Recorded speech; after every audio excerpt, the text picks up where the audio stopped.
Thank you so much for stopping by my channel, 521 Investment Wealth Builders. On my last video, I was saying how it's said that over $90 trillion of wealth will be transferred over the next 2 decades. And the majority of that wealth that will be transferred will be coming from the baby boomer generation, which I'm a part of. Now, I also said I think it's more empowering to be the giver, the help give that wealth, than the receiver. It's more empowering to give to me than being the receiver. But each one has its own part.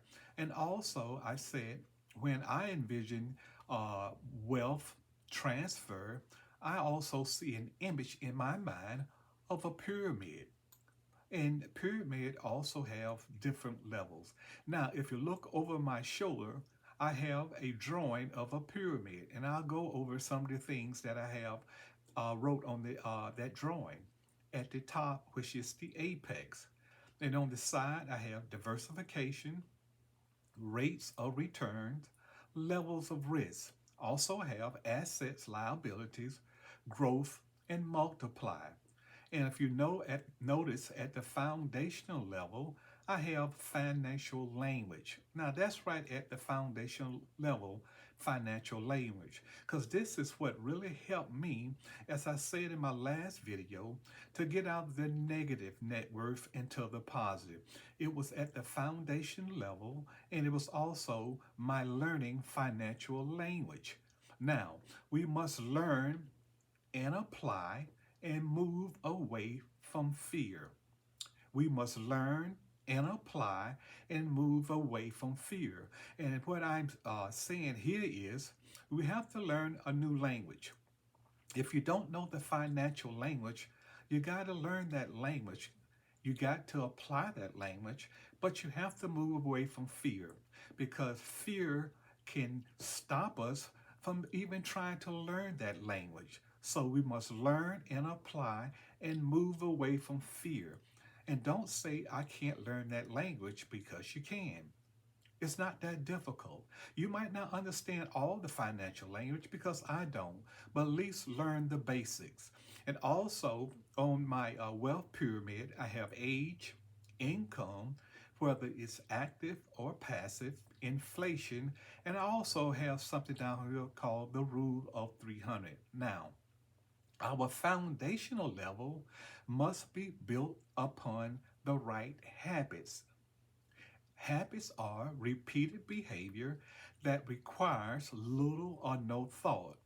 So our foundation level must be built upon the right habits.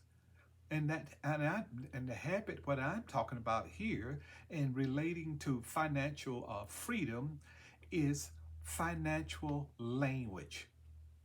Learning the financial language that's going to get you ahead in life. And those financial habits can create lasting financial security. And then you and I can design and build our desired lifestyle. Oh, yes, it can happen. But it starts at the foundational level. Have you ever noticed when any structure, a house, an apartment building, or whatever, the key thing that holds it up is what? The foundation. And normally the foundation is under the surface. You don't see the foundation. It's under the surface. I say that again. You don't see that foundation. It's under the surface. So when we are building wealth, we have to have the right what? Habits. And those that under the surface, what I'm saying here is in our mindset. And what's in our mindset will come out and start or form a behavior. And then we'll begin to learn more financial language. We learn more financial language. We learn more financial language. And the more we learn, the less fear we'll have. Now, this will also help us in having a positive net worth. Other words, You owe more than you owe. You own more than you owe. And a positive cash flow. Other words, you have more money coming in than going out. Now, when you look at my wealth pyramid, and whatever image you have, that's up to you, but that's my image. That's what comes in my mind.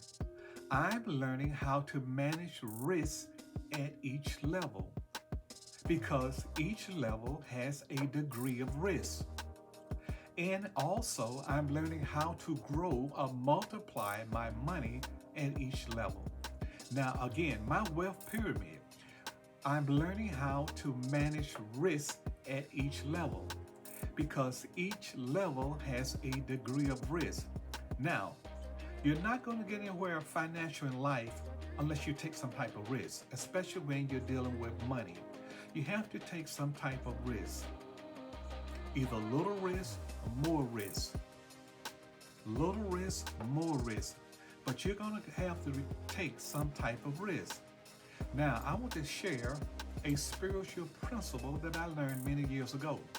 It is in the book of Genesis 11, 1 through 9. Again, it's in the book of Genesis, the first book of the Bible, chapter 11, verse 1 through 9. And I'm going to read it. Now, listen what it says. It says the whole world had one language and common speech.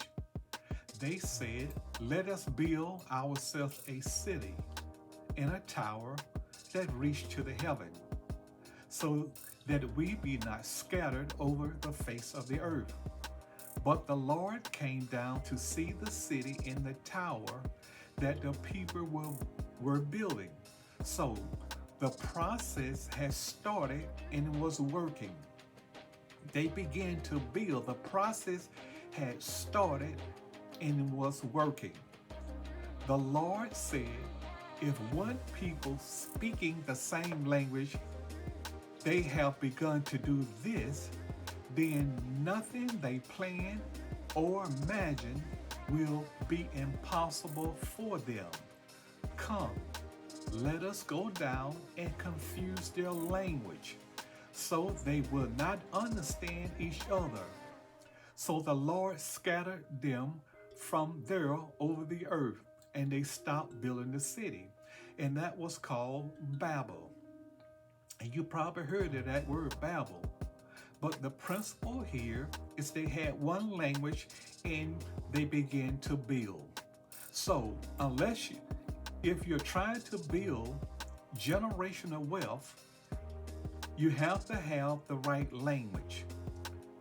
And that language must be financial language.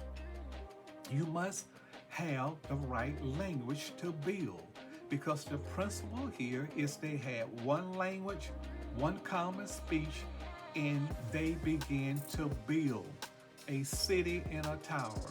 So if you're trying to build generational wealth for you and your family, you must have the right language, and you must remove fear of that language. And it's just like a commercial, the commercial about the advertisement of Babel, and it's trying to get you or I to learn another language. But in order to learn that language, I have to remove the fear. So in order to build generational wealth, you have to remove the fear, start learning the language. Now, you're not going to understand all the language, and I don't understand all the language. But the key thing here is to start to build on the foundation of the language. And I'm going to go over that in a minute. The foundation of the language, you got to build upon that. Because if you notice in that story, it said the Lord came down and confused them. So they could not build because they couldn't understand each other. So the point I'm making here, if you don't understand financial language, how can you build? Or you can build, but the building will be slow. The process will be slow until you learn more of that language. Now, here's the financial language of financial literacy. is the ability to understand and effectively use financial skills, which includes our personal finance, management, budgeting, and investing. When you and I are financial literate, we understand the language. You know, I know that somebody can't really get over on us because we understand the language. The more of the financial language I understand, the more it'll be hard for me to get scammed because I understand the language. I understand what's going on. So financial literate people are less vulnerable to financial fraud. The more I know, the more I learn, the more financial habits that I have, the less likely, and I'm not saying it's impossible, for financial fraud. Now, financial literacy can be obtained through reading books, and I read a lot. Listen to podcasts, the right podcasts, financial content subscription, or talking to professionals or mentors. That's gaining financial literacy. Now, also mention about the rule of 300. Have you ever heard about the rule of 300? And it's a retirement rule, which you take the amount that you spend each month and you multiply by times 300. So, for example, if you spend $5,000 per month, you need $1.5 million to continue that lifestyle when you get into your retirement age. So you multiply your 5,000 times 300 and it's 1.5 million. So that's nothing more than what? Financial language. That's the point I'm driving here.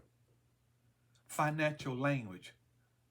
Because the more I know, the more I'm going to empower myself.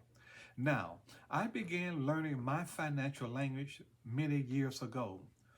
And this is a true story. The more I begin to understand that financial language and apply it, it's not enough just to read it, but I have to apply what I'm reading and allow the process to work.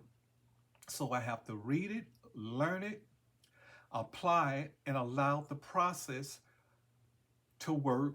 And then I should see what? The results. And I begin to see the results. And I mentioned before how my network was in the negative. But now it's in the positive.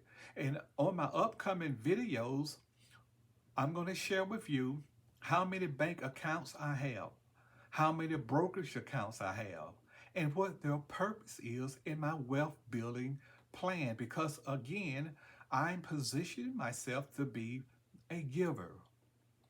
Please remember that your plan may be different from my plan, and I'm not your financial advisor, but you should have a plan. You should have a plan.